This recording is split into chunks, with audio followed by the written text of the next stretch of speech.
Hey, everybody. Good evening. Welcome to episode 30 of the Giant Zone on this happy Tuesday recap show. Nice to start a show saying that for a change. You've got, of course, your two Giant Zone hosts. You got Steve the Banker, who's looking real happy today. W, baby. And then you got yours truly, Carl Fly Guy, representing and feeling real proud today. So, we're really excited to be doing a recap, and a happy recap at that. A couple things before we get into it. We're going to just remember we're doing a bonus show tomorrow evening with a podcast from the Carolina Panthers. So we're going to get a bit of a scouting report and a little bit more inside information on what to expect next Sunday in week 2 from a Panthers podcast tomorrow night. So we're really excited about that. We really hope you're excited and that you'll all be tuning in to either download and watch that when it's available. That episode will be available Thursday morning, and tonight's episode will be available tomorrow morning. So given that, and again, as we ask on every show, please continue to support us either by subscribing to our YouTube channel, and or if you download the podcast and you really like it, please give us a 5-star rating. It really just helps us to continue to bring you more content and keep bringing you more shows and doing creative things like the show we're doing tomorrow night. So with that, Steve, how you feeling today, brother? I'm feeling freaking awesome, man. It's been unbelievable. I think I made a post on Twitter yesterday. I was like, this is Tuesday, so obviously yesterday was Monday, and I told everybody out there in Twitter land, I'm like, come on. I mean, it's just sports. I get it. Let's keep it real. Perspective on what's really important in life, family, faith, all that good stuff. But if you don't have a hop in your step as a Giants fan today, you just don't have the pulse. Something's wrong. Isn't it weird? I mean, God, it's game 1, right? Brand new season. And it almost feels like we won the Super Bowl. I mean, isn't it nice? With all of the division that we've seen, especially on Twitter amongst Giants fans at each other's throats, it seems like for 1 week, everybody's one big happy family feeling good about each other again. For the most part, there are some that aren't happy that the Giants won because they want to be able to say Daniel Jones is not the quarterback. So, okay, that's fine. They're entitled to their opinion, but it's just nice to have everybody kind of feeling good about each other again, for at least for 1 week, isn't it? This is so much bigger than just one game, one win. Because if we had lost, listen, everything that he's trying to accomplish, Shane, Dable, all these guys, they still, in all likelihood, they were on track. I mean, we've been talking about that for a while, but I think this just feels more special because it's our first winning record since 2016. I can't believe that. Like, that's crazy. Right. When was the last time we won the first game of the season? And we have our coach, man. Oh, yeah. I mean, I think for me, this just, it just really reinforces the fact that I think, and I've been saying for a long time, more than any other sport, more than baseball, more than basketball, and they matter, more than hockey, coaching in football matters. And it, in my opinion, matters more than any other sport. Basketball, you can have 2 or 3 stars. And I mean, how many NBA teams? Okay, the days of needing a Pat Riley as your coach. Baseball, it's great to have a great manager, don't get me wrong, but if pitching wins and all, I mean, you can go down a line and talk about all the sports, but how many talented football teams fall short? Coaching matters. And to me, that's what this game proved. Mm-hmm. And the last 4, 5, 6 years, we've all been talking till we're blue in the face about culture, and culture matters. And it's been such a crock of you can finish the sentence. This guy really is changing the culture. It feels like it. And it's just one game. Yeah. It's just one game, Carl. But come on, man. Steve, you're right, because what I've known, and I coached youth football for 10 years.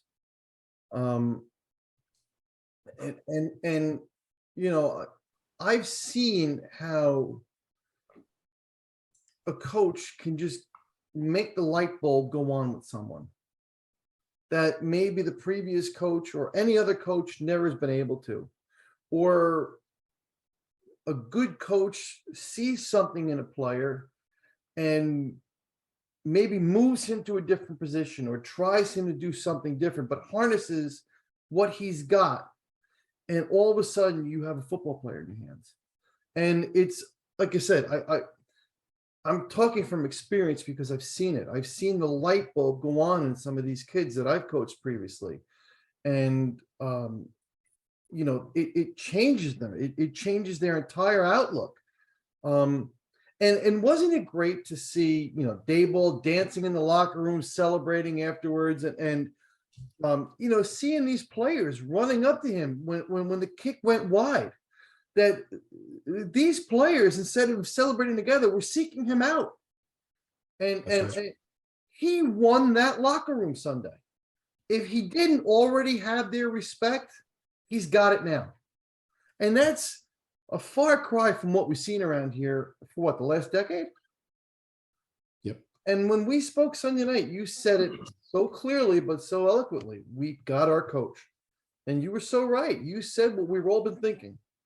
So it just, you know, Steve, you and I have been saying it. It just feels different. We have hope. You know, for everybody watching and listening, I think, I don't want to speak for you, but for me, I am so passionate about football. I played it when I was younger, and you know, we've been lifelong Giant fans. I don't care if it's high school, college, or the pros is actually your favorite. Football to me is the greatest game because it is the only sport on planet Earth that you truly, truly need all those people out there, in our case, men, you know, but women play too, working together. And it only takes one person to, and to me, it mirrors life. And if you work for a corporation or a small business, it mirrors so many of the life lessons. And that's why, to me, Bill Parcells, he understood how to motivate people, how to get the best out of people. And he had so many Parcells-isms, right? So many sayings that I use when I coach younger employees, and I use them. I use some of those things, the way he talked about Lawrence Taylor and how he treated people. A couple of the things that I took away from the other night crystallized for me: actions, not words. Like real life, you know, people, blah, blah, blah, blah, they could talk, they could say things, but what's the expression? I think Dable even said it during one of his pressers over the summer. They don't care how much you know until they know how much you care. But actions match words. And so many of the coaches we've had over the last couple of years, they sound great, right? Judge, I mean, come on, I fell for it. I mean, how pumped were we all but the actions seem to, this guy, he said he's going to be aggressive, and the players, one after another, said, you know what, son of a bitch, this guy said he's going to be aggressive. And guess what? His actions match that. You know, they can blow smoke all they want, but the players aren't stupid. So actions match words. Changing the culture is also changing the belief system in the players. It doesn't matter for 1 or 2 weeks, but that takes time to build that. And then my final thought before we really get into this is, I brought up Parcells. I feel like he has a little bit of that Parcells in him, where he knows who to push, who not to push. I think, you know, we'll get into this later, but we're all kind of freaking out a little bit. There are some things we took away. One of them, I think, is Kadarius Toney. There's a lot of stuff going around, as expected, a lot of theories. I have a feeling, and I hope I'm being the optimist here, that something's going on behind the scenes, but he knows what he's doing. Yes. He knew what he was doing with Saquon. He knew what he was doing. And my final thought is, I made a post on Twitter almost 7:00, just towards the end of the game, where we all saw he went over to DJ on the bench, and he kind of reamed him. And during the presser, he protected DJ, which I appreciate. You know, he basically fibbed when they asked him why. Oh, no, I was talking to the coaches. No, you weren't. Right. That's okay. He didn't have the headphones on, the earphones on. They weren't on. I like that he's protecting his players. That's cool. I mean, I like that. I'm sure the players really respect that, but maybe a different player, he would have called him out in the media, even maybe mildly, but it's DJ. He knows him, but you know, we never saw that his first 4 years. And what did he do? He got back on the field, and the kid bounced back. It's okay. If you and I screw up at work, what are they going to, don't worry, it's just Stephen and Carl. No, they're going to tell us, listen, you need to fix this. Right. The kid's making millions of dollars. Okay. I love that. I loved it. You said it very, very well. He knows who he can push. Yeah. He's got a little Parcells in him, maybe. You know what? In addition to that, not only does he know who he can push, he knows how he can push them. Yeah. He's got a pulse where we didn't see that in 2 years with Joe Judge. Joe Judge was pretty much my way or no way, and you're right. Actions speak louder than words. I live by that on a daily basis. I try. Yeah. And to your point, he does have some Parcells in him. He's not as brash as Parcells. Yeah. He's Parcells minus the steroids, right? But I don't want to reveal too much because I know we're going to get into it, and we're going to start with coaching. We're going to break down the 4 aspects tonight. We'll go coaching, offense, defense, and then we'll just do a quick summary on specials. So, I know you're passionate here, Steve. So why don't we start off with the coaching? What are your thoughts? Yeah, man, I believe it or not, that's most of what my thoughts were about coaching. Coaching matters. This proved it. Like I said, I first learned it back in 1990. It took a little while to learn it as a young man, but in 1990, that Super Bowl, that second Super Bowl with Parcells and Belichick, and listen, we shouldn't have won that game. It was, up until that point, the greatest upset in Super Bowl history. The K-Gun, countless Hall of Famers on that team, the offense alone. And that was coaching. That was game planning. It was coaching. And it was Belichick too, right? I mean, so we saw that again in 2007 when the Giants beat undefeated New England, monster team. We shouldn't have won that game. But you know what? That's what that coaching did. Coughlin and the rest of his staff. That matter. I mean, you need to have the players and whatever, but coaching matters. It matters with culture. It matters with, and I think that's what this game proved to us. It was just one game. I don't want to overreact, but come on. I mean, how long has it been? So, and the final thought with coaching is taking, and I said this as one of my 4 keys going into this season when everyone said, well, what do you want to see? What does success look like? Well, record. Everyone's like record. Yes, but there were 4 things I wanted to see. And one of them was identify and improve young talent. Yeah. And he did that. I mean, going into the regular season, a lot of it's with Quincy Roche and Blake and what are they doing? And listen, the story's yet to be told. It's just one game, but my God, O'Shane Ximines, the kid played pretty good. He wasn't a star of the game, but I mean, we can go through multiple instances where there were they put Ezeudu in, and I think you and I during the game, even we might have messaged like, well, why did they take Bredesen out? And second half, Ezeudu was phenomenal. Beast. His run block, he reminded me of Shane Lemieux when Shane Lemieux was a rookie. Turnstile and pass pro, but run blocking, you can see he's more athletic than Shane Lemieux. That kid pulls. Yep. His feet don't stop. He's a beat. There's been some great stuff on Twitter today about that. So coaching matters. And I think we got the right coach. It's looking more and more like that, man. Unbelievable. What do you think? And there were 2 game balls given out. Did you see that? Yeah, I did. And who got them? Shane and Dable. Exactly. And he got them from who? Our stars. The players. Exactly right. That's huge. That tells me everything I need to know. Yeah. So my takes are this, Steve, as far as the coaching. And I'm going to as far as Dayball, he said all off season he was going to be aggressive. He backed it up. He was aggressive. He made some aggressive calls throughout the course of the game. None bigger than the 2-point conversion, of course. And right. But you know what? The players respect that. Yeah. And I have to be honest with you, even if Saquon didn't punch that in, I still think we'd all be feeling pretty good because he stuck to his word. And the players probably would have been, all right, pissed that they didn't win, but feeling real good about their coach and what they're doing because he was a man of his word. These are men. That resonates with these guys. It But it was does. also, but what did he do before he finally made the final? I mean, he said he made the decision in the beginning of the drive, but ultimately Yes. before he did it, you saw the interviews. Who did he talk to beforehand? Saquon. Supposedly not just Saquon, but Leonard Williams, like some of the guys on the defense even. The leaders, Yeah. captains. Yeah. And Huge. and I was just going to say that. I love the fact that he said to them, if we score on this drive, we're going for 2.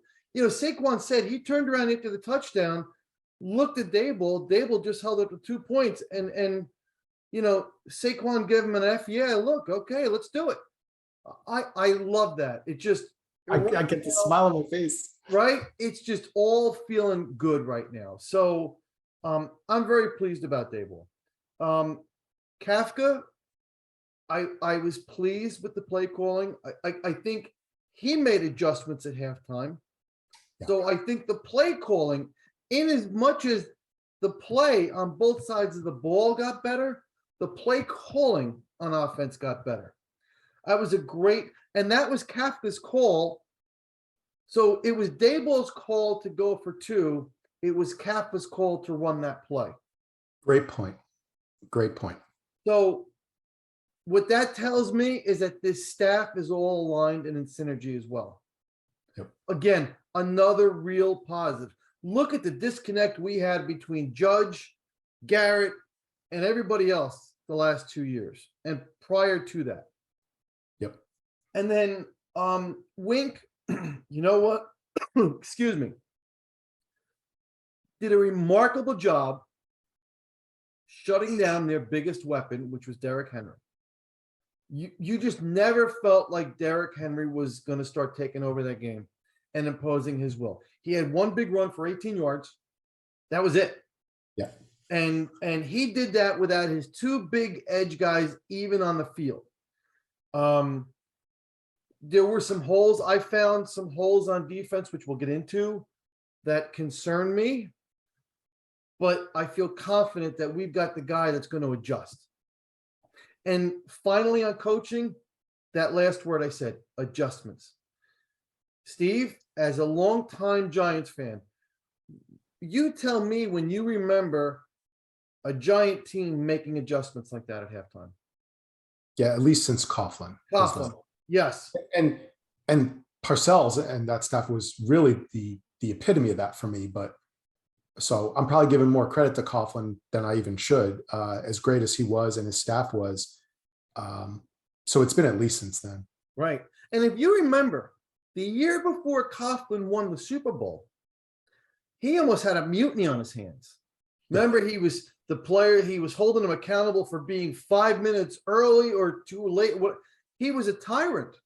Yeah. And the leadership went to him and said, and the leadership in the locker room went to him, there you go, and said, you got to change because this ain't working. And he made an adjustment in his style, his attitude, and it won a Super Bowl. Yep. Huge. So anything else on coaching? No, I think we covered it.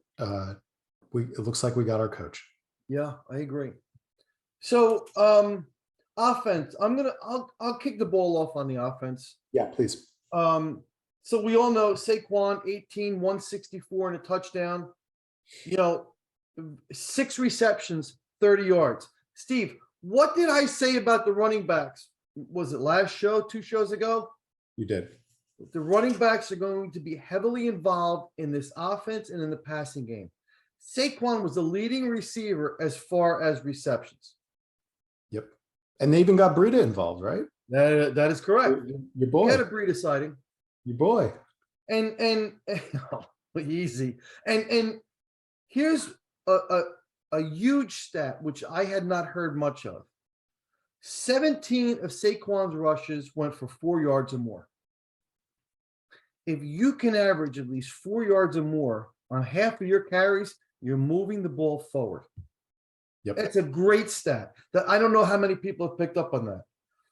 Daniel Jones, 17 to 21, touchdown, 188 yards, 6 of 25 rushing. The only thing I'm going to say about the rushing is the kid's got to learn to slide feet first and then head first. Scares me every time he does that. 115.9 quarterback rating. I think he was top 5 in the league. So I don't want to open the Pandora's box about Daniel Jones, good, bad, sign him or not.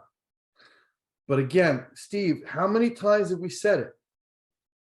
When he's given time and he's given a chance to see the field and watch the play develop,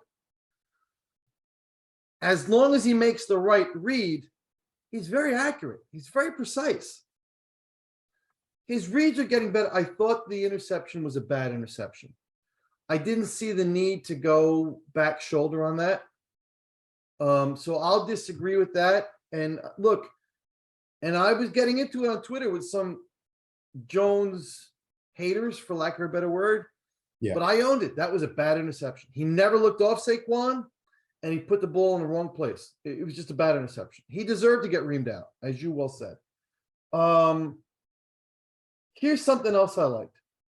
On the game-winning drive, they ran 3 straight plays with the slot receiver in motion. Yes. On the third time, Tennessee shifted their coverage with the slot, hence the tight end got wide open. Another a good read and a great pickup by Kafka. So I thought that was very good. Offensive line quickly. Bredesen started bad first half. Zudu got stronger as the game went on. What I loved is on Barkley's touchdown run, if you go back and look at the film, he pancaked the guy in front of him, leaving the door wide open for Saquon to get into the end zone. I'm telling you, we not only do we have our left tackle, I think we've got our left guard. So I'm very excited about that. One thing I'm going to touch on very quickly, Kadarius Toney. He wasn't heavily involved. There's a lot of people out there saying, doesn't know the playbook.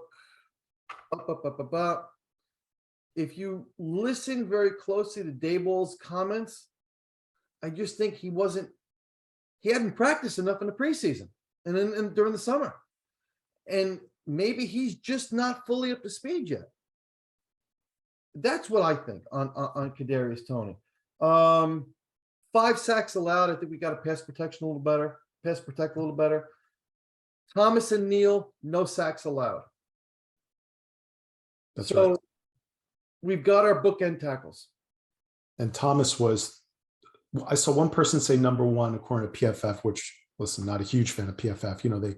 For those listeners and viewers who aren't aware, they have their rankings and ratings, but the way they consider pressures and how well a player does, offense, defense, and it's very debatable. What's a sack? What's not the sack? What's a tackle? What's not a tackle? They're not always.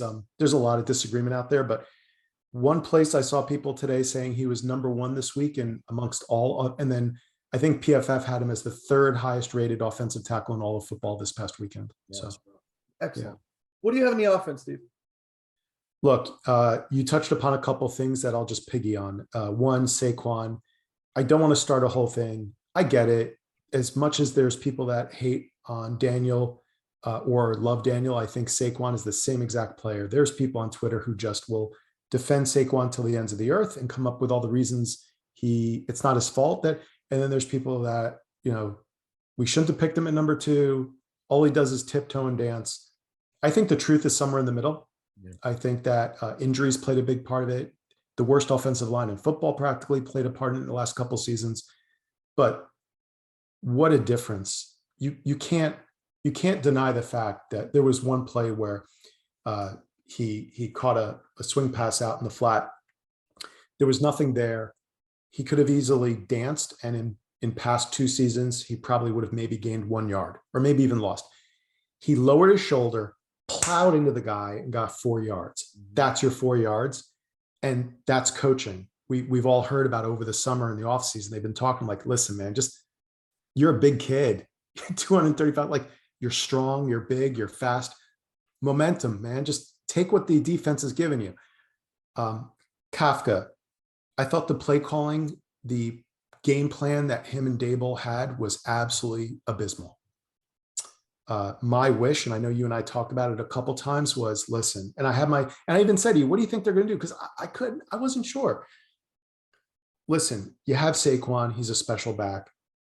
You're going probably against the best defense we're going to play in the first maybe 4 or 5 games in all likelihood, if not much of the season. I mean, that defense is, let that offensive line that's never played together a regular season game. Left guard is a revolving door, right? It's musical chairs with those 2 guys at best. Let them get some run blocking. Let them get some confidence. This defense is going to be aggressive. They're going to be fast. They're going to be physical. But I said it before the game. But they're not huge, right? They have one of the best defensive linemen in football in Simmons. But there's an opportunity there to bully ball them and run, and then let the run. So I know it's old school. Nobody wants to hear it. But I said going into the game, let the run set up the pass. I know that's not the modern NFL, but in a game like this, listen, and they did just the opposite. They opened up very cute with some of the format. Listen, give these guys 3 or 4 games, and little by little. So what I love to, again, another point that you made is I was so aggravated the way the game opened and some of the plays. And I don't blame DJ for a lot of the mistakes he made in the beginning, because the defensive players were in his face. The protections were terrible. They were trying to get too cute, I guess is what I'm trying to say, with the offensive play calls. And Kafka, especially at halftime, 13-0 down, to your point, they totally changed.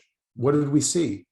Run the ball with Saquon, run the ball. Oh, look, Daniel, play action. And then there's Shep down the field.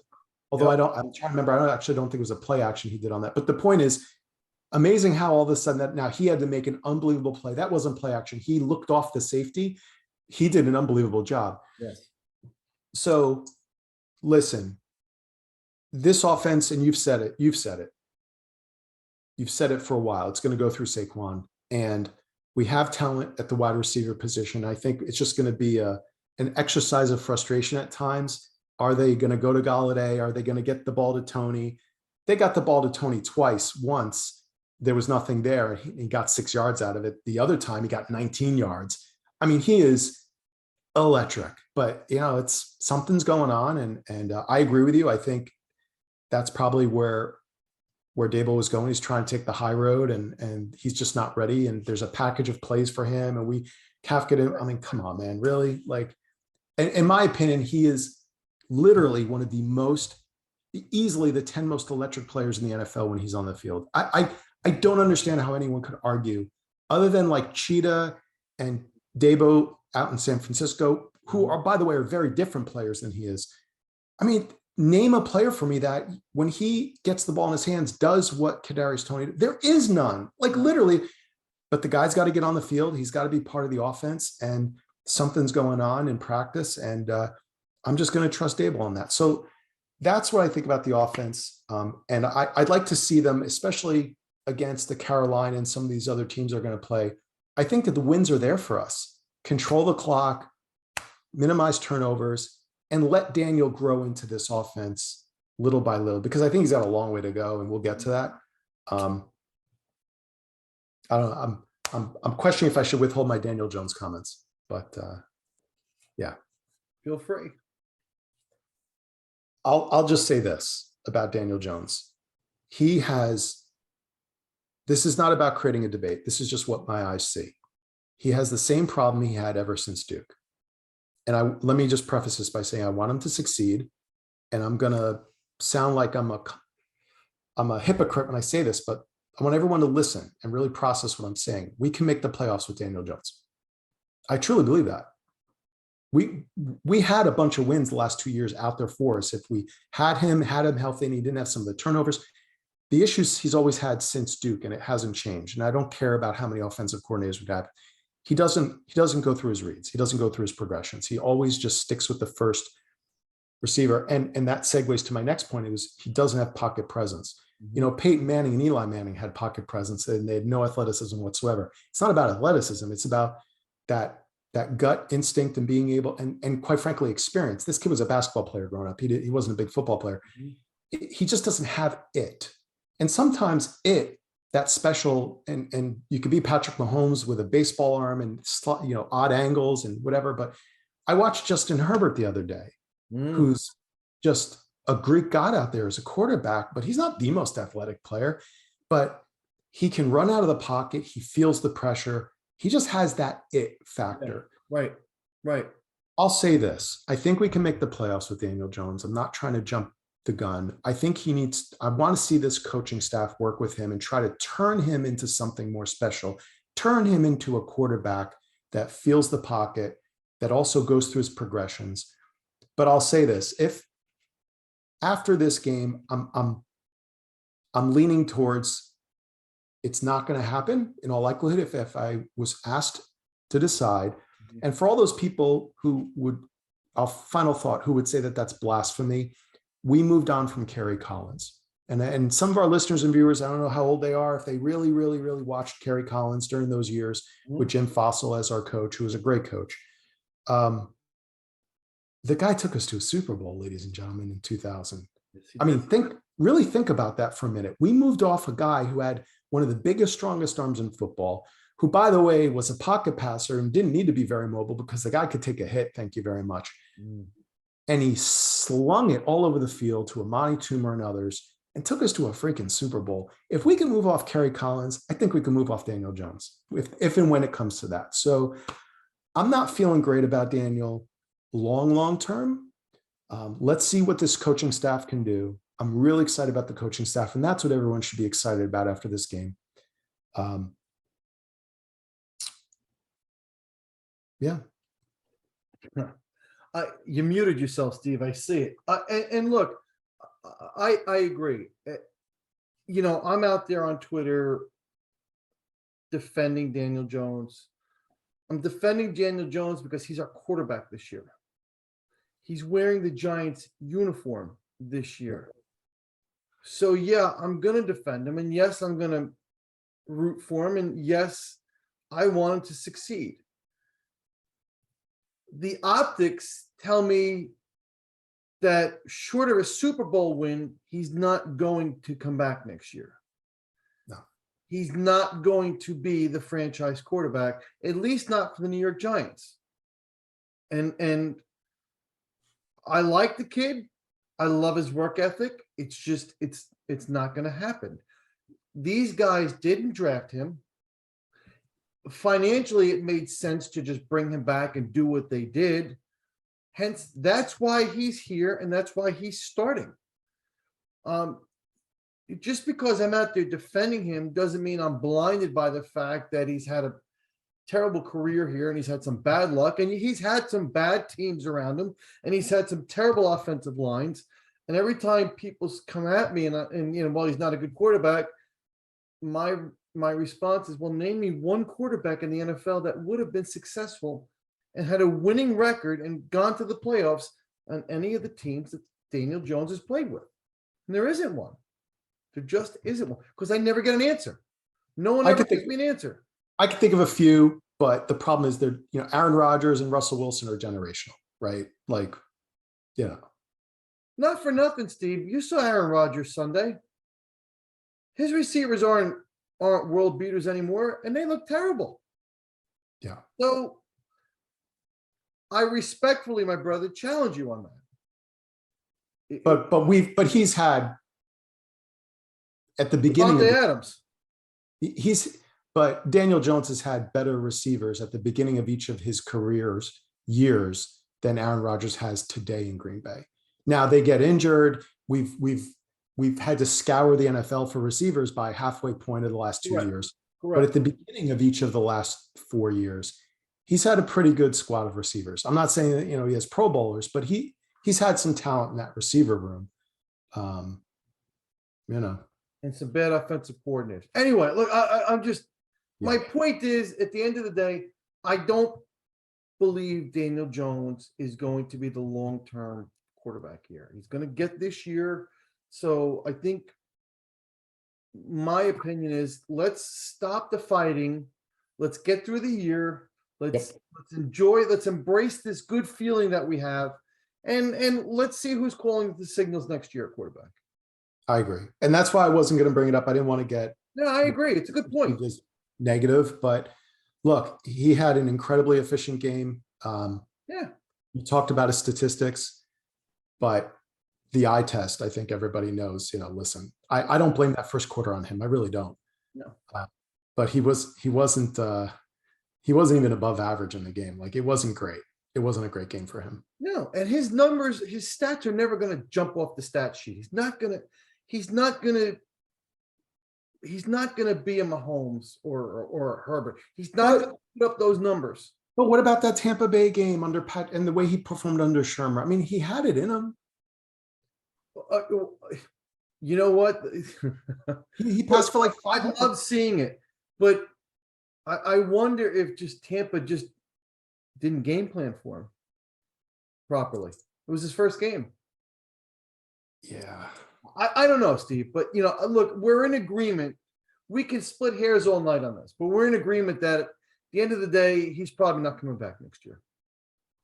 Yeah, that's all I was going to say is, listen, yeah. If we were able to move off Carrie Collins, we moved off Phil Simms back in the day, look, let's see how it goes. Let's see what I'm excited about the coaching staff potentially turning him into something special. I am leaving the door open that it's not impossible. Like, they might turn him into something special. Listen, Kirk Cousins in Minnesota was nothing he was better than RG3 those first couple years in Washington, but right. I mean, he was not deserving of being a top 10 quarterback in the NFL. And if we're being honest, the last 4 or 5 years, he's kind of squeaked into the top 10 almost with his play. And now look what he did. Look what he did in that first game, to your point against, I mean, that's right. They're going to have a hell of a year. So yeah. Possible. Oh, look, I hope for the best, but I'm trying to keep my expectations low and real. Yeah. Yeah. Defense. What do you have on defense, buddy? You want to go first? I just talked quite a bit. That's all right. Go ahead. Okay. You said it earlier. To me, it's all about Wink. What a game he had. Look, Derrick Henry, 21 carries for 82 yards. It reminded me in the 80s when I mentioned this in the first episode we did when we talked about who we are and where we came from. And if any of the listeners have been listening since the first episode, if you haven't, go back and watch or listen. But I worked at Giant Stadium as a young guy. My dad, I was very lucky, got me a job there, and he worked there with me just so we could spend time together. It was special times. In those days, people might remember, it was a 20 some odd year waiting list just to get season tickets if you were even lucky. Nice. So all that to say, I got to see some amazing players. I got to be close to Lawrence Taylor and Bart Oates and Phil Simms, and just things memories I'll never forget. But I always say the greatest running back in history, and no one will ever change my mind, is Barry Sanders. Yes. But the greatest running back I've ever seen with my own eyes, because I never got to see Barry play in person, no one will ever change. And I don't care who plays going forward. Bo Jackson, I've never seen. And the reason I bring all that up, you all may be like, well, why the hell is this guy bringing up Bo Jackson tonight after a Giant win? And, because the Giants, with that amazing defense we had back in those days, it was the late 80s, Bo was at his height. Lawrence Taylor, all the great stars we had, held Bo Jackson to, I want to say it was like 88 yards. I don't know why I remember that. It was like 80. It was also 80 some yards.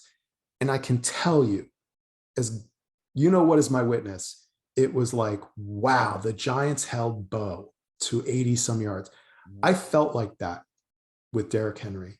You know what? They held him to 82 yards, man. We were missing our two premier edge rushers, who, by the way, at least Aziz is phenomenal against setting the edge and playing against the run. So a couple takeaways. Tay Crowder with that hit. Again, this goes back to my other comment with coaching about getting guys to improve. We talked in the offseason about why I was so excited about Wink. The Matt Judons of the world, the Zadarius Smiths of the world. These guys were picked in the 3rd, 4th, 5th rounds.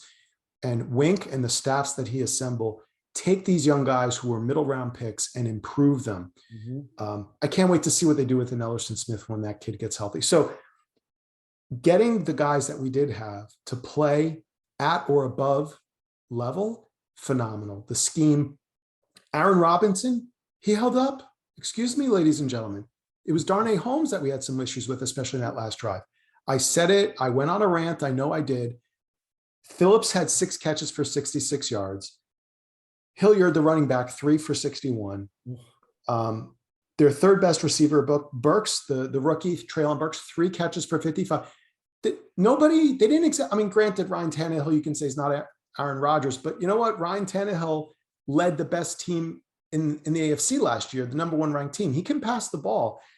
No, they didn't pick Aaron Robinson apart. So I know Xavier was probably helping him, McKinney, and he was getting some help over there on that side of the field. And then the last thing I'll say is I loved how Wink and his staff, we talked about adjustments in the second half with Dable and Kafka and coming on the offense. On the defense, Calitro, we were excited what he did in the preseason, for example. They played McFadden. They took Calitro out. He wasn't killing it in the first half. Davidson, that young defensive tackle we drafted this year, we talked about how we were a little excited about him. We got the 2 defensive tackles in the offseason, the free agents, that Wink's guys that he signed. Wink took him out. He doesn't have an ego about it. They started the game. They played the first half.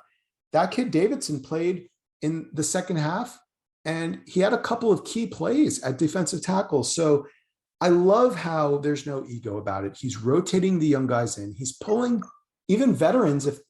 And then lastly, Jihad Ward. I mean, what can you say? The job, he should be seeing maybe 20 snaps a game. He was brought in as a vet to kind of help cave on and set the culture and groom the young guys. He was unbelievable, man. Excuse me, my dog decided he wanted to play with a squeaker, so I apologize for the background noise here, Steve. He's a Giant fan too. He's a Giant I fan. guess so. Excited. I don't know. He's got an opinion, that's for sure.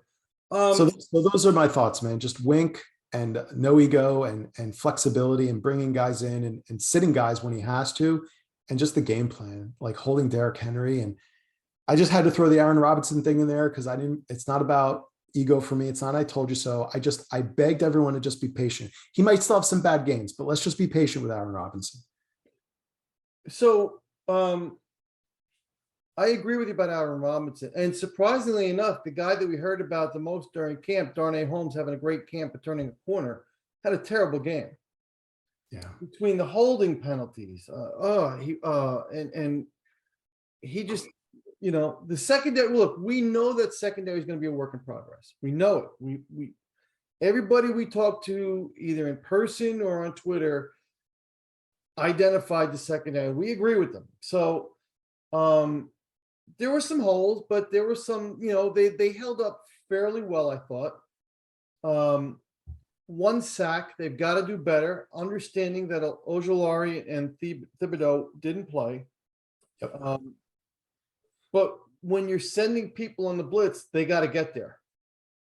And there really wasn't much of that. So that's an area of concern along with the secondary. I also have written down, Henry 21 for 82, 3.9 average. That's impressive. It's very impressive. And we were all saying, God, coming out of the gate, first game in a new system, and we get the best running back in the NFL. And you know what? They held up very well. Hilliard coming out of the backfield just destroyed them. And it exposed, in my opinion, the hole we have at linebacker. He had 2 touchdowns, I think, right? 2. Yeah. And you mentioned it very well, Austin Calitro. He got burned in the first quarter. He came out, they put in McFadden. Calitro was back in the third quarter, and he got burned again. Your boy McFadden, you love that kid. I do. Yeah. I love the underdog. So, yes. And I can't tell you how many times I shouted Beaver's name during that game Sunday. Oh, God. But we've got a hole at linebacker. Tay Crowder didn't do bad. He didn't have a bad game. I think there's room for improvement in his game too still. So I'm a little concerned about that middle of the field that seam just beyond the line of scrimmage. I've got some concerns there. But again, like I said earlier, and like you alluded to, I think we've got the right defensive coordinator to make the right adjustments to fix it. So I'm excited about that. Again, though, just overall, the holes on coverage were concerning to me. Especially we've never been good at covering a linebacker. I mean, a tight end. I know they only went to Hooper, I think, once or twice, but it looked like it was there a little bit more than they exposed us to. But Hilliard just killed us coming out of the backfield, killed us. So I'm hoping that that's better. Against game one, I have hope. In Wink we trust. Let's put it that. I'm just gonna end it there. I don't need to echo a lot. I'm curious to your thoughts. I'll tell you where I was also wrong going into the game. So they have a starting guard replacing a Pro Bowler that left in free agency, who's 6'1", like 275 pounds. As I like to say, it's not 1985 again, ladies and gentlemen. I mean, you see guards, usually your average guard's about 50 pounds heavier than that, at least like 320, give or take. That's not even huge anymore. So he's short. He's not big. Their center's a good center. Some people say top 5. And then the other guard is So I thought for sure. So my question was, where I was wrong is I thought Dexter Lawrence, who had a great game. I mean, he made some tackles in pursuit, like he's 250 pounds the way he was running after these guys. And Leo, I know last week he gave in his presser, he admitted that his arm is hurt, but he'll be okay and he's never missed a game. In spite of that, maybe I should have been smarter and I should have been sensitive to that. But I thought those two guys were going to absolutely feast on this interior offensive line.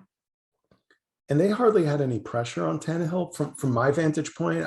They didn't even get close to getting a sack. Right. Were you disappointed in that? Extremely. Yeah. And look, if you noticed in my comments, I was very positive on the offense and not as much on the defense. Oddly enough, I was surprised coming out of that game feeling better about our offense than I did our defense. But do you think that, and look, I would love to hear Wink talk about this maybe, although at this point, usually guys, these coaches, they just look, we're always thinking about the next game. We're thinking about the next game, but I would love to have a cigar with that guy and just be like, come on, what was your philosophy? Because do you think maybe they were just trying to build a wall because of the Derrick Henry factor? Each of those guys tie up 2 blockers. It's not about getting pressure on Tannehill. Let him beat us anyway. It's not like he's a great quarterback. Tie it up and just create a wall. Yes. Especially given who our linebackers are. I think the entire defensive game plan was designed to stop Derrick Henry. If Tannehill can beat them, they'll take their shot. But I think the entire defensive game plan was to not let Derrick Henry run wild. And if I'm right, then he succeeded. Do you think, and again, let's wait until we have the Carolina guys. I'm really looking forward to that. But we got Christian McCaffrey next week. He didn't have a great game. I think the guy had like 33 yards or something. Right. It's not like, time will tell if he's still the same old Christian McCaffrey after his injuries. Yes. But do you think that's going to be I guess what I'm asking you is, do you think, in your opinion, it's early days yet, it's only one game, but can you see this being a common theme where if we play a team that has a great running back, because a lot of teams do the multiple running back thing now, right? Even the Cowboys, they don't have one great running back. Ezekiel's not great anymore. They running back by committee is what I'm trying to say. But for the teams that have like that great stud, like a Saquon, like a Derrick Henry, do you think we're going to see that as a theme where don't push the pocket, build a wall? Because it's kind of disappointing. Our D tackles have always been so good at pushing the pocket, especially Leonard Williams. Yes, I do. I think, and I said this last week, I think the opponent is going to dictate the game plan.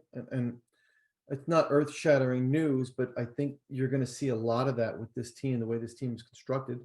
Yeah. But yeah, I mean, you've got to stop their weapon.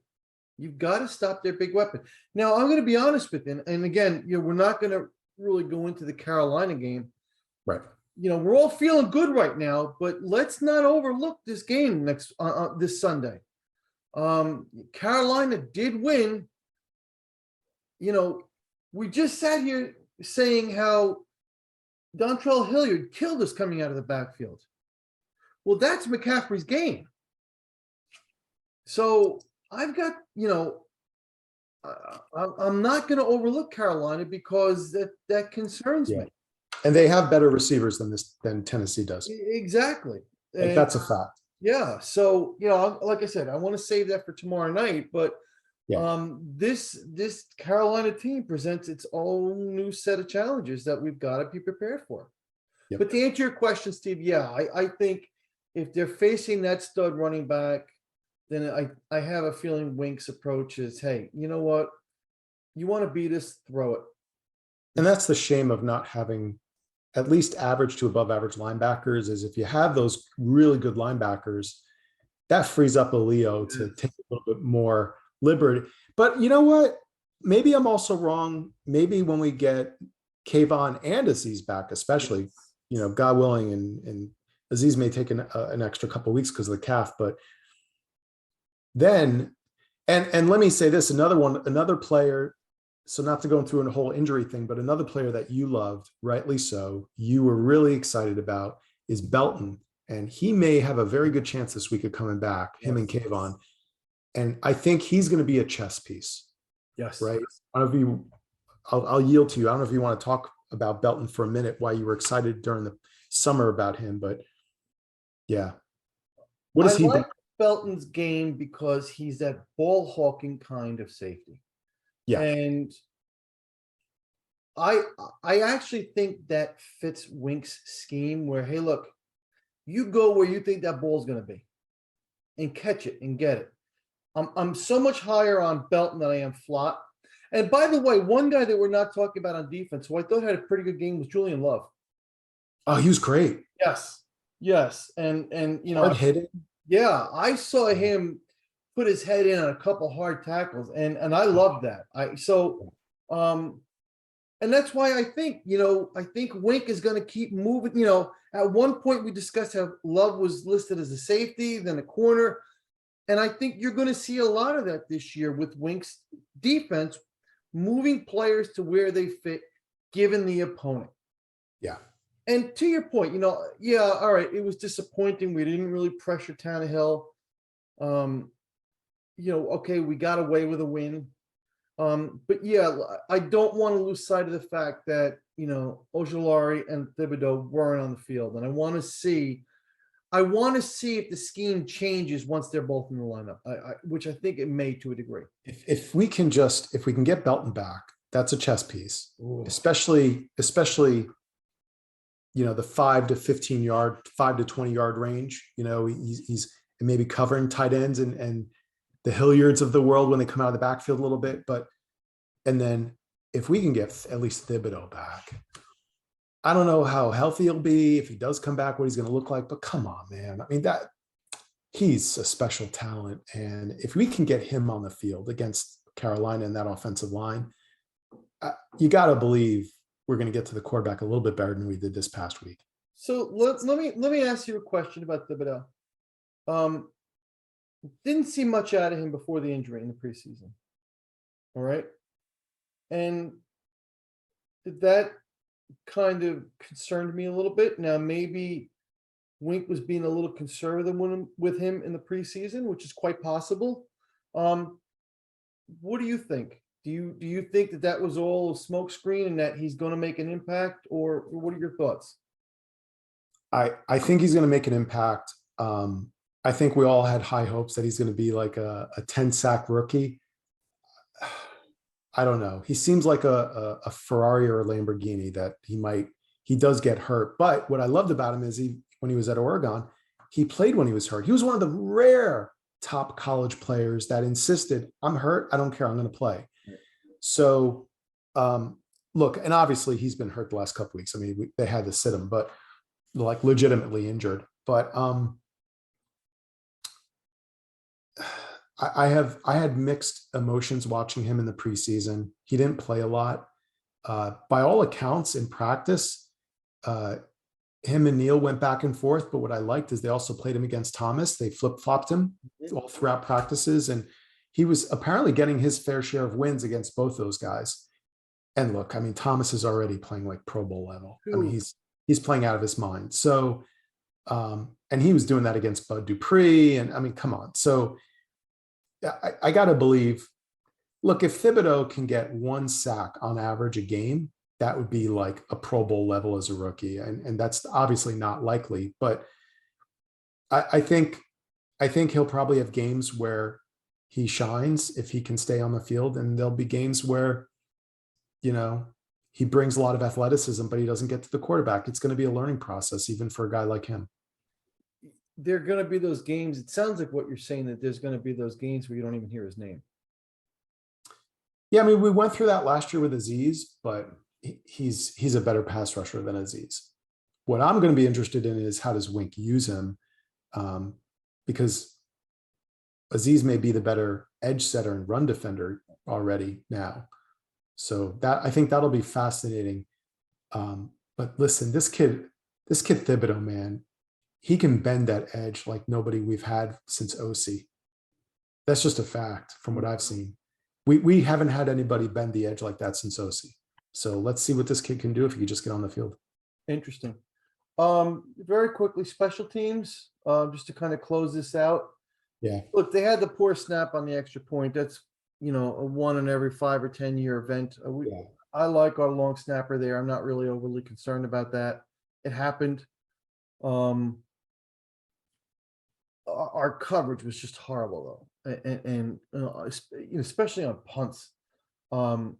They've got to tighten that up, because you're giving Tennessee half the field to start with because of bad punt coverage. And Gillum actually outkicked the coverage. He had like a 60 or 61 yard punt at one on one play, and he outkicked the coverage, which a lot of people may say, "Oh, that's awesome, that's hysterical." No, like the punter's supposed to kind of know, okay, here's the length, and here's how, like, they know. I've heard Lawrence Tynes talk about this. They know exactly for every second of hang time what distance how that many is. yards downfield it's going. Right. Yeah, Right. so he's got to be better than that. But the good news is we have our punter. This kid can boom him, and he seems to have placement, which is the key. Yes. We haven't had that since our Super Bowl years with that Pro Bowl punter. Yeah. Yeah, thank you.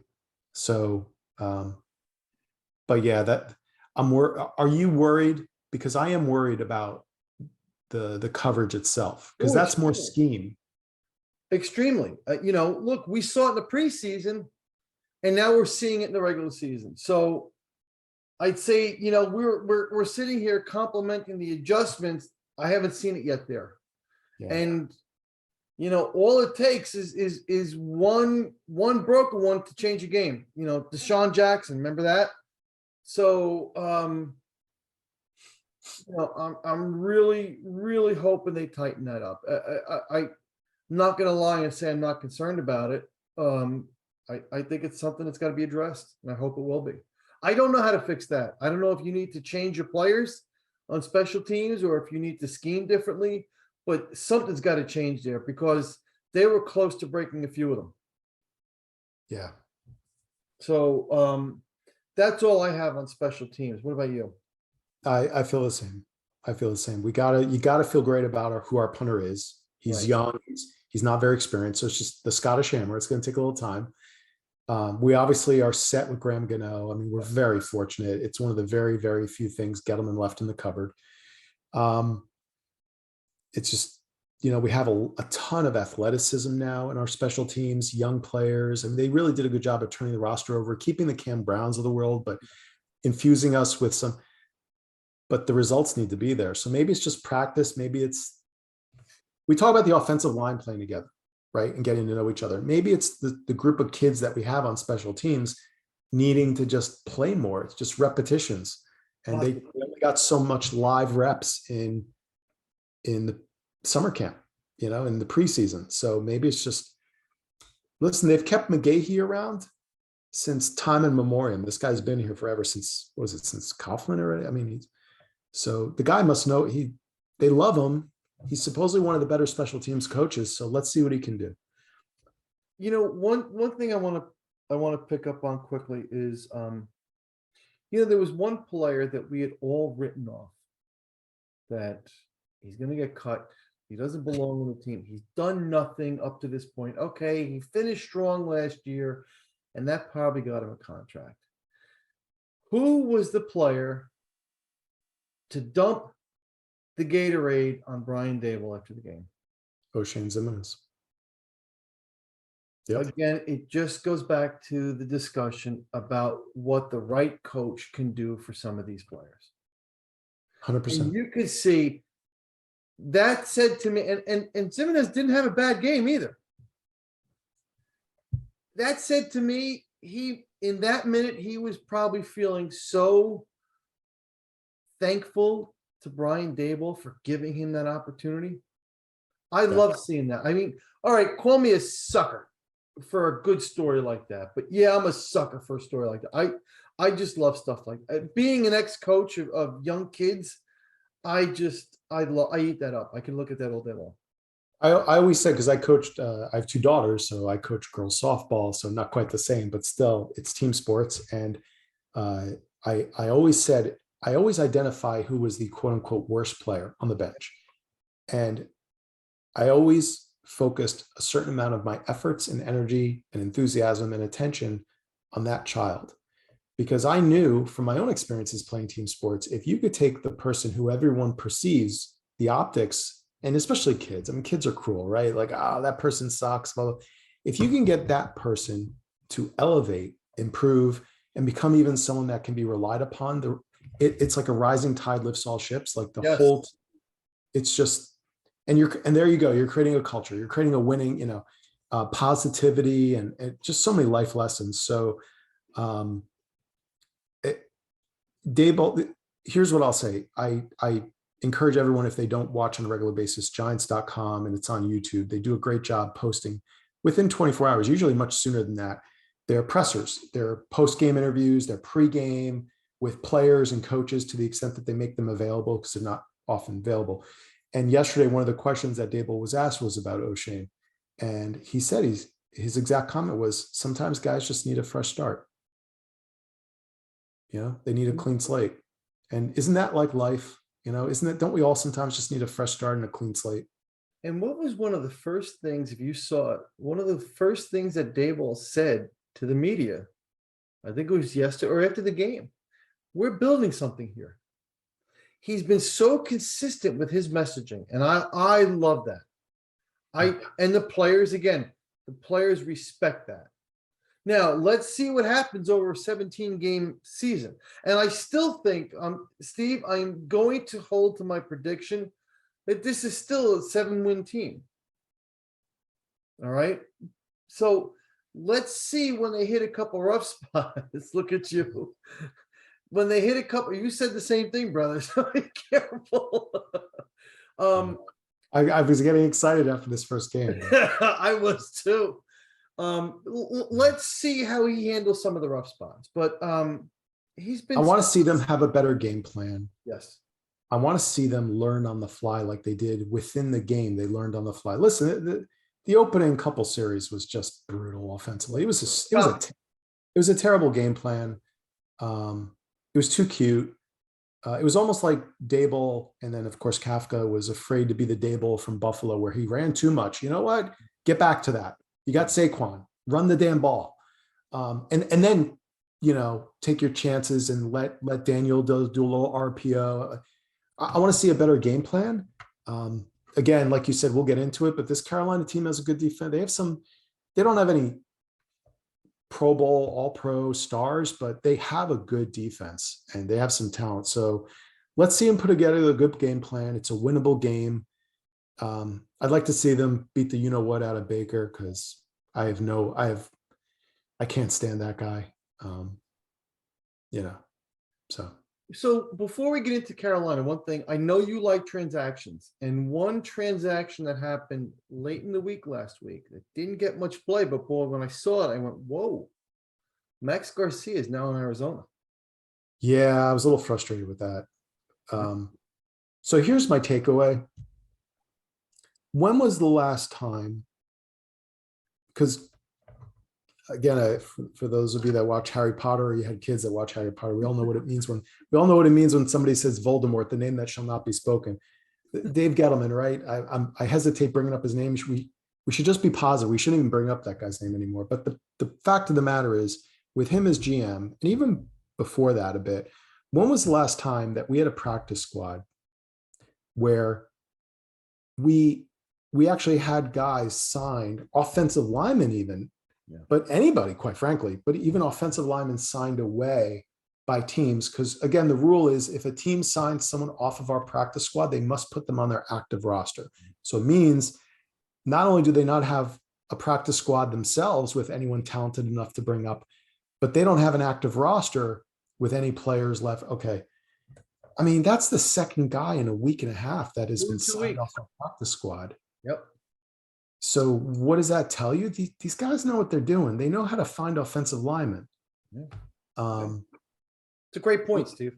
So the initial comment was we have our coach, but I actually said the other day after the game, and you and I talked, I said, and damn it, we have our GM. Yes. It's a good point. It's an excellent point. It's kind of why I wanted to just shed light on that, because I figured you had a good take on that. So good job. Yeah, no, it's good. Good idea. So, all right, without letting the cat out of the bag, because again, just to remind everybody, we're doing a podcast tomorrow night with a joint podcast with a podcast from the Carolina Panthers. So tomorrow night, like I said, we're going to get a little bit more in depth about what's in store for the Giants on Sunday, a little bit more of a scouting report on the Panthers. Who are some players we need to watch for aside from Baker and Mccaffrey and so on and so forth. So we'll save most of that for tomorrow. But Steve, what are you looking at? What are some things you have your eyes on for this Sunday? First of all, who's going to play? Like the good news with Wandale, and hopefully everybody is aware. I mean, he came out of the game with a knee. Daboll said yesterday in his presser when he was asked, he's day-to-day, typical Daboll. Yeah. Hopefully what that means is Wandale will be back, probably not next week, but at some point in the early part of the schedule in the next couple of weeks, he's going to be back. It's nothing major because they do have to report major injuries and they have to report who practices and doesn't practice. So hopefully it's nothing long-term, whatever. So to me, do we start seeing more of Kadarius Toney? I think it's going to be a question of, I think they're starting to realize who they are as a team. We do have good run blocking. This is a defense that has Jeremy Chin, and they have some guys up front that are tackling, and they have a linebacker. Again, we're not going to get into specifics.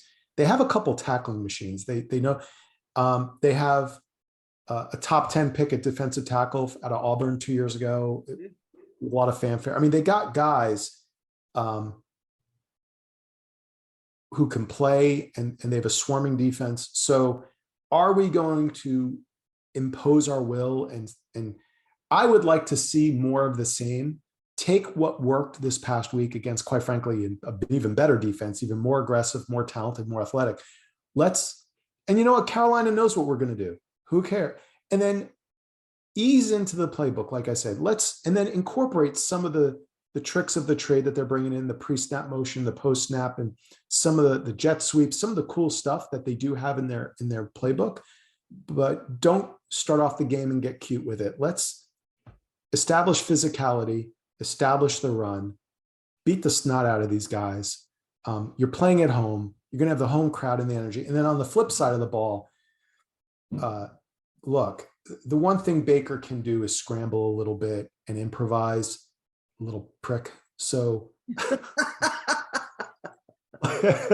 so I want to see them stay disciplined with him. He's not Russell Wilson. He's not the most, and he's not one of these top tier athletes at quarterback. He'll make a mistake if you force him to.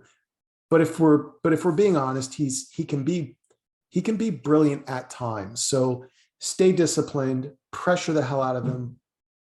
Just listen to Wink. Wink's going to put a game plan together. He knows what he's doing. And I'm looking forward to seeing some more of these young guys like we talked about, like Davidson and McFadden. I have a feeling Wink he's going to say, you know what, I'm going to ride some of these young horses. What do you think? A couple things. I'm looking forward to the matchup, hopefully if it happens, of Thibodeau versus Aquano. Oh, I'm really, I was saving that one, Steve, hoping that you weren't going to lay that one out there, because that's one of the things that's really got me excited for this weekend is. did you see how Icky did in the first game? I did look. I know he gave up a sack to Myles Garrett too. Okay, I don't know if they were both I to saw Miles. one. He gave but up 2 sacks. You might be right. So, Yeah. so first of all, it looks to me like we got the right tackle, the better tackle, which I'm excited about. And they got him on the left side? No, I believe he's on the right. Oh, he is. I believe he's on. I could be wrong, Steve, but I thought I saw him on the right. Well, we'll find out tomorrow. Yes. A good point. I'm looking forward to that. I am concerned about Mccaffrey coming out of the backfield because he's a very good receiver. Yeah. Here's another challenge that I know you don't like this little prick, but Baker Mayfield's more mobile than Ryan Tannehill. Yeah. Baker can move the pocket. He can roll out and throw on the run. So 100%. that's going to be a new challenge for us. And that concerns me because can you contain him with your edge? And if he gets outside, here we go again with the linebackers and the D-backs. So this team does present their set of challenges. One thing they also did, they're not afraid to throw the ball deep to Robbie Anderson. So, yeah, we didn't see too much of that. Does that expose our cornerbacks? Does that expose Robinson? Does that add to Darnay Holmes's, bad game? So they have a couple receivers. yes, they do. Yeah. So, there's some of that on offense. I agree. I think you hit the nail on the head. Let's just pound the ball. They have some good players, but overall, I don't think their defense is any better than what we just faced Sunday. And if Saquon could put up 164 against Tennessee, all right, there was a big 68-yard run in there, but I could see him go for $120 against Carolina. I'd like to. Yep. Give or take. So, again, like you so well said, run the ball to set up the pass. Control the clock. Yes. Don't even let Baker get it much. Control the clock, and win the game. It's a home opener. Yeah. Think about that stadium if we win that game. Think about people losing their minds if we're 2-0. With a Dallas game week 3 without Dak Prescott. You remember the last time we played Carolina? Was that the playoff game or no? No. Wasn't that the Odell Josh Norman game? No, a couple of years ago they lulled us to sleep. That's right. I was at that game. We should have beaten them. We were beating them. And if I remember correctly, we ended up losing. They lulled us to sleep. Gano hit like a 63-yard field goal to win it. Bingo. I was at the game, as a matter of fact, in Carolina. That's the game. So that's my concern is we have this energy at home, and historically it's like, oh, they should be amped up and play even better, whatever. And the Giants of old, the last 5-10 years, we just, for some reason, even when we're at home, we just sort of play down and we get lulled to sleep. We underestimate the opponent. We make stupid mistakes we shouldn't. The guys are playing in front of their family, and I don't know. So hopefully that's the other thing that I'm anxious for. I don't mean to bring it back to me, but I should have said this before, is I'm anxious to see if this new coaching staff, this new culture they're creating, this regime, and quite frankly, a fairly new roster of a lot of young people who aren't part of that old crap that we had, that will not carry on that horrible tradition where they'll come home and play like, let's defend our home turf. Yeah. And you know what, Steve? You kind of led into the last thing that I'm looking for this Sunday. We're 1-0, right? New regime, there's a new attitude here. There's a new renewed feeling. I am very anxious to see what the atmosphere in the stadium is. Yeah. Since the stadium has been open, there's been nothing but losing football. So I'm curious to see Dude, if the that's atmosphere. that place is going to be bonkers, I think. That's my point. I'm curious to see how loud, and if it's kind of anything like the old Giant Stadium where teams hated to come in there and play us because it was just, they were in for a long day. And I'll give you one. It's not a hot take. I'm not that smart on this, but I'll give you one take. That's going to become the hottest ticket in town. If this continues, Ooh. and I'm a diehard Yankee fan. I know you're a diehard Met fan. Both teams are having a pretty exciting year in some ways, up and down, but whatever. There's some things to be excited about as baseball. And then before you know it, we got basketball and hockey coming up. And if you're a Ranger fan, obviously there's, oh my God, the Rangers. I'm a Devil fan, but if you're a Ranger fan, I can only imagine. I'm not giving much respect to the Islanders, but regardless, there's other things, I'll tell you what, they start peeling off some winnable games. This will become the hottest ticket in town. New York is going to be electric again. Yeah. I agree with you. I agree. It won't take much. The fans, the city's ready for it. Right? It's like that fire that's just waiting for the spark to ignite it. Kind of like the Rangers. And look, sorry to open up an old wound there, but it's like the Rangers. They got hot in the playoffs, and all of a sudden there was a buzz in the city again around the Rangers. It's okay because I'm a Devil fan. I've lost track of how many Stanley Cups we won, but it's okay.